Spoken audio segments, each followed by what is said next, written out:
Okay, let's be real. Selling digital products sounds amazing, right? No shipping, no inventory, but where do you even start? Today's video, I'm going to be breaking down the full step-by-step process to help you find those winning products, because God knows it seems like a miracle to find one, and that is what I'm here for today. I'm going to share the exact process I use to figure out what digital products to make. It's not as hard as it seems once you know how to break it down. So here's what we're going to cover today: understanding your niche, doing competitor research, using keyword tools, cross-checking data, and finally creating the products that actually sell. Grab a coffee, maybe a notebook, and let's dive in. Before you even start thinking about products, you need to figure out what your shop is actually about. Think of your shop like a brand. What's your vibe? Are you helping small business owners with branding? Are you creating artwork to help brighten up somebody's house? Or maybe you're helping people get their finances in order with budgeting tools. Here's the thing: the more specific you are, the easier it's going to be to connect with your customers. For example, if you're a branding shop, you might focus on things like logos,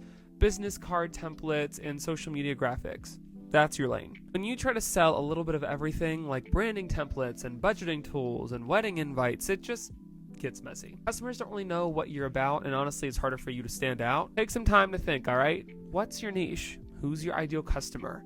Once you've nailed that down, you're ready for the next step. All right, now let's talk about one of my favorite parts: competitor research. This is kind of like detective work in a way, and it's so helpful for getting ideas. Start by searching for shops in your niche that are doing really well. Look for the ones with lots of sales and great reviews. Now here's a quick hack that I have. Most successful Etsy shops have categories listed on the left-hand side of their page. These categories are like gold mines, literally sitting right in front of you. For example, let's say you're looking at a budgeting shop. You might notice that a top performing shop has categories like savings trackers, debt payoff planners, and monthly budget templates. Take a note of which categories have the most listings, because that usually means they're the most popular. Now, I'm not saying copy anyone by any means, but I am saying to use this information to inspire your own unique products. Pro tip: read the reviews, people. Sometimes customers will literally say things like, "I wish this product included X, Y, and Z." That's literally an opportunity for you to create something even better. Now, once you have a few product ideas, it's time to validate them with keyword research. Now, this is the bread and butter of this video. If you don't take anything away from this video, take away this step right here. This is the step where you're going to figure out if people are actually searching for what you want to sell. For me personally, I like to use tools like Allura or Evergreen for this. Let's say you're thinking about making savings trackers. You type that word into the keyword tool and it'll show you how many people are searching for it and how much competition there is. Now, what you're looking for is a keyword ideally with high search volume and low competition. For example,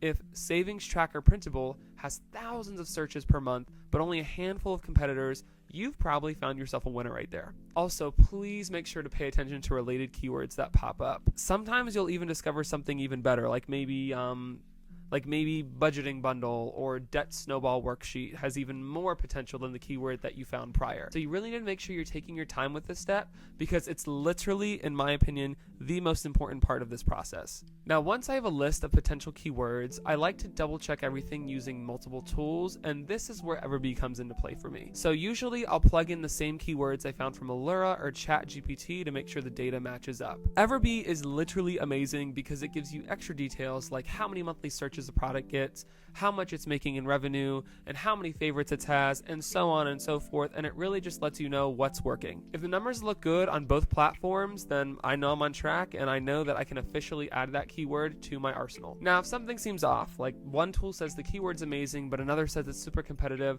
that's when I'll dig a little deeper before committing and just really validate the market and look at my competitors and see what they're doing and make my decision from there.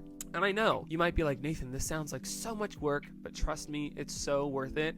When you take the time to really validate your ideas, you're setting yourself up for success. Now comes the fun part: creating your product. By this time, you've done research, you know there's demand, and you're ready to go. Now, if you're not a designer, please don't worry. Tools like Canva are super beginner friendly and make it easy to create professional looking designs. Kind of like I said in my previous video, remember, if you just go into the design tool, there's a lot of base templates you can use to edit to really create your digital product. For example, let's say you're making a budgeting bundle. You can create matching savings trackers, expense trackers, and monthly budget planners that all have the same cohesive look.